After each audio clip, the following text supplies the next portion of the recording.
The intercom crackled with urgency as the principal's voice broke through the static. "This is not a drill. Repeat, this is not a drill. Lockdown procedures are in effect. All students and staff, please remain silent and hidden." My heart pounded as our classroom plunged into darkness.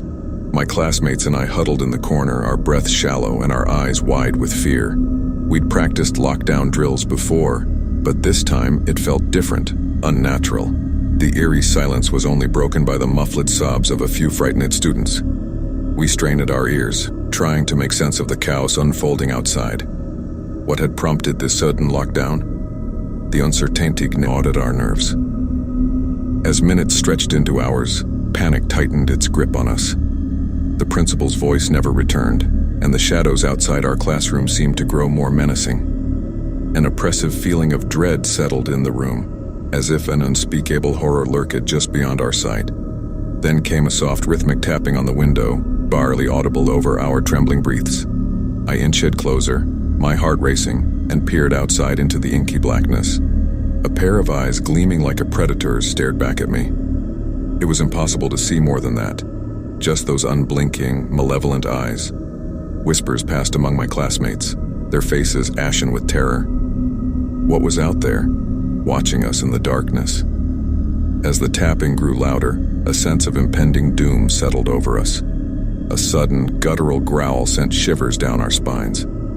The eyes outside vanished, replaced by a low, ominous chanting that seemed to come from all directions. The words were incoherent, but they filled the room with a malevolent energy. With each chant, the shadows in the classroom deepened, swallowing our trembling forms. Desperation filled the air as we realized we were no longer alone. Something had infiltrated our sanctuary. The room grew colder, and the darkness pressed in, suffocating us. Whispers of despair filled our ears, mingling with the sinister chanting. We were trapped, helpless, as an unseen force toyed with our fears. Just when it seemed our sanity would crumble, the lights flickered to life, and the chanting ceased. The intercom crackled back to life, announcing the end of the lockdown. The classroom door opened, revealing the concerned faces of teachers and administrators. We stumbled out, shaken and scarred by the horrors of those long, harrowing hours in darkness. What had gone wrong during that lockdown? We may never know, but the chilling memory of that malevolent presence lurking in the shadows would haunt us forever.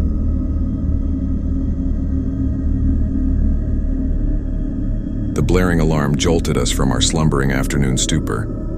The principal's voice over the intercom was tense, his words clipped and urgent. "Lockdown, this is not a drill. Lockdown immediately." Fear gripped my chest as I scanned the classroom for a sign of reassurance, but my classmates mirrored my dread. We hastily shuffled our desks against the door and huddled in the corner, our breaths ragged and unsteady. Minutes turned to hours, and the once familiar classroom felt like a prison. The windows were sealed shut, and the fluorescent lights flickered ominously. Our only source of information was the muted whispers that slipped through the closed door, a muffled conversation between the teachers and the distant wailing of sirens. The air grew heavy with the scent of fear, and the silence was deafening.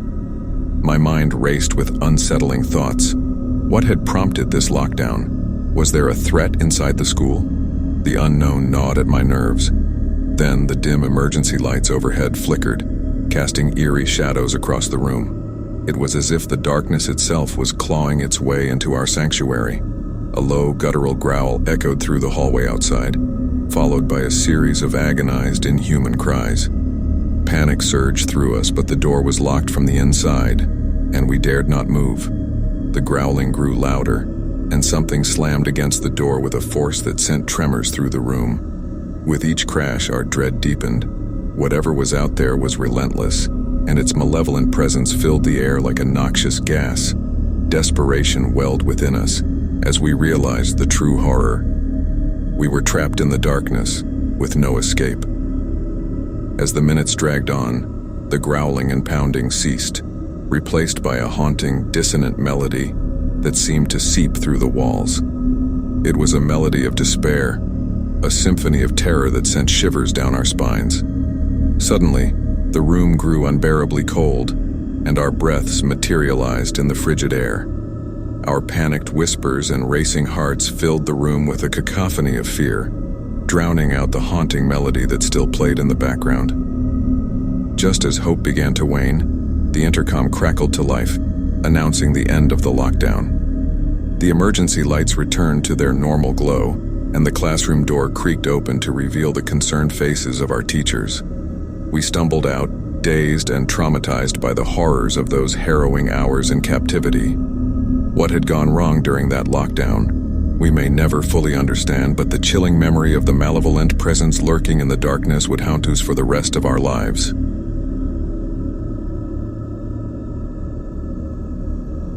It was a typical Tuesday afternoon when the announcement pierced the airwaves, chilling me to my core. This is not a drill. I repeat, this is not a drill. Lockdown procedures are in effect. My heart raced as I looked around the classroom at my fellow students, their faces pale with fear. We had practiced lockdowns before, but this time it was different.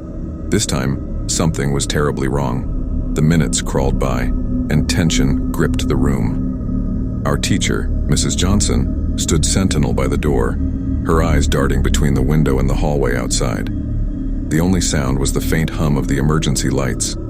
A muffled thud against the door sent shivers down my spine.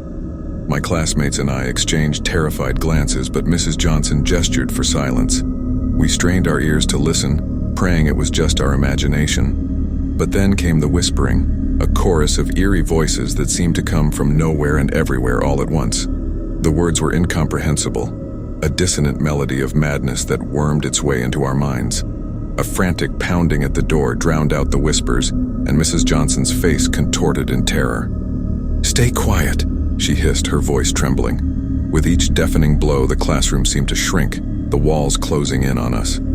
The emergency lights flickered, casting grotesque shadows that danced on the walls. And then, with a final bone-rattling crash, the door burst open. A chilling wind swept through the room, extinguishing the emergency lights and plunging us into darkness. The whispers grew louder, the voices now a cacophony of torment. Panic seized my chest as I fumbled for my phone, using its dim screen as a feeble light. In the pale glow, I saw them, shadowy figures, their eyes hollow voids of despair. They reached out for us, their skeletal fingers grazing our skin like the touch of death. Mrs. Johnson's voice cracked with desperation as she led us in a trembling chant, a prayer for salvation. The figures recoiled, their mournful cries fading into the distance. The lights flickered back to life and the intercom crackled with the announcement that the lockdown was over.